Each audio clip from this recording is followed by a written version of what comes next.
Hello, welcome to another edition of On the Spot. I'm Christopher Taylor of My Astro Chris, and you're back on the spot with me. So today we have a chart of a 32-year-old female, and we're going to look at a couple of pieces of it. We're not going to go too in depth, but just enough to see. And in this case, what we have is actually a chart where we don't have the exact birth time. But that's okay, because what I'm going to do is concentrate on a couple of planetary positions that aren't going to be affected by the time of birth. And I'll stay away from the house system as much as I can. But I do have a sample natal chart for her that's set at noon for the day that she was born. And here is that here.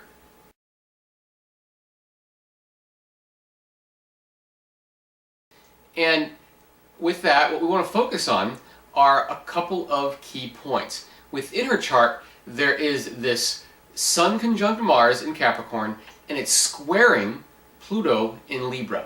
Very strong aspect. Very, very strong aspect. And you can see that here.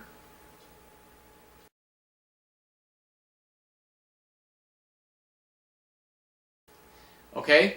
And so with that aspect, this is someone who has kind of a pattern of repression and explosion, we would call it, okay? With the Mars-Sun conjunction in Capricorn, here's someone who has strong capabilities, a real strong sense of leadership, and when she gets going on something, she gets moving. You don't want to get in her way, let's put it that way. Okay, especially with that square to Pluto, there's a ruthlessness to this, an edge to her that can be, quite ambitious, quite, in charge of herself and in charge of others in a lot of ways. And so there's a lot of potential here for leadership in this type of individual. But there's a sense of frustration and a sense of having to repress the self in some ways, and then having a need for that to explode in other ways. So there's a repression and explosion kind of pattern that goes on in this kind of a setup, okay?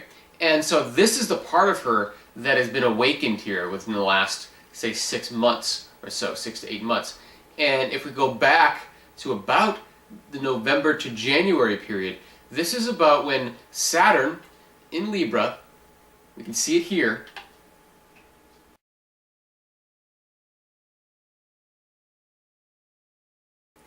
so Saturn over there in the right side of the chart, it's been in Libra for a little while, and starting from about the November to January period, it started a square up to that Mars and Sun in her chart.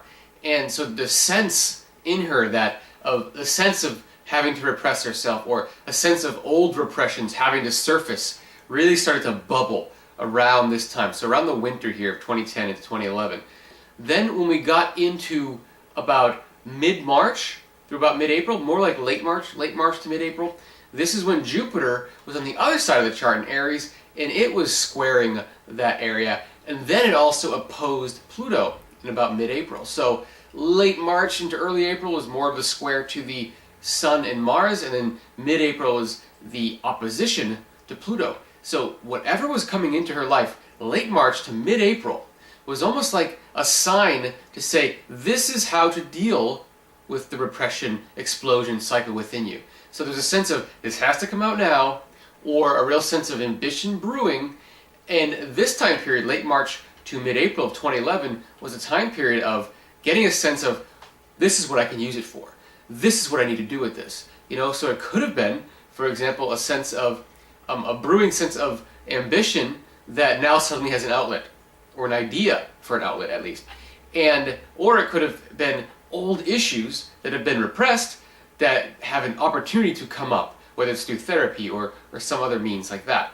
So late March to mid-April would have been a very important time period for highlighting what this greater period is about. And the greater period, like we said, started when Saturn started messing around with a square with her Sun and Mars conjunction, and that, this has just been a sense of frustration, a sense of driving with the parking brake on, a sense of being limited in a lot of ways right now. But that late March to mid-April period would have been the opportunity period to see the potential for, what life will be like once we get through this. And when is the time period to be done when she actually is through this? Well, when we get to the period from about mid-August through about mid-October, this 2-month period, this is the time to really implement the changes, implement a new sense of direction that may have been introduced here in the spring, in March and April, but the late about mid to late August into about early to mid-October, kind of we go from late summer into fall. This is the time to really put things on the ground.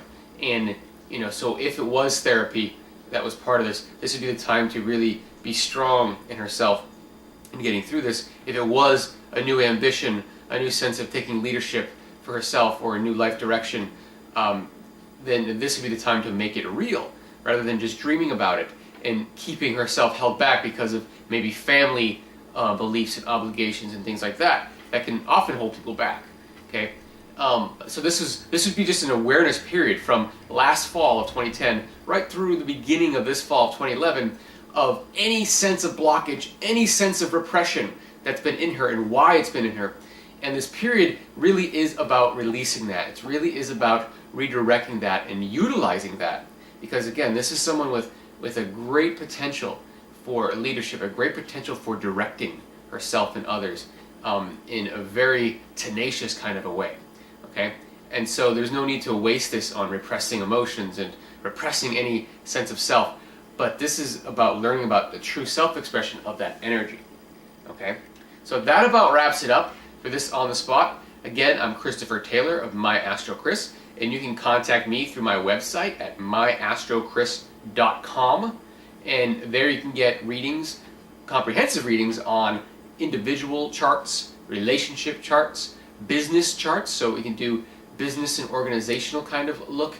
If you're a small to medium-sized business, have a look at how you're operating, how you can operate better, better timing for different implementations and things. And also myastrowedding.com. Be sure to check that out as well. This is a specific site for wedding services, so things like couples counseling, bridal showers, wedding shower parties, as well as minister services. So these are all things you can find at myastrowedding.com. But the main website, myastrochris.com, feel free to contact me through there. And again, this is Christopher Taylor signing off. Thanks for watching.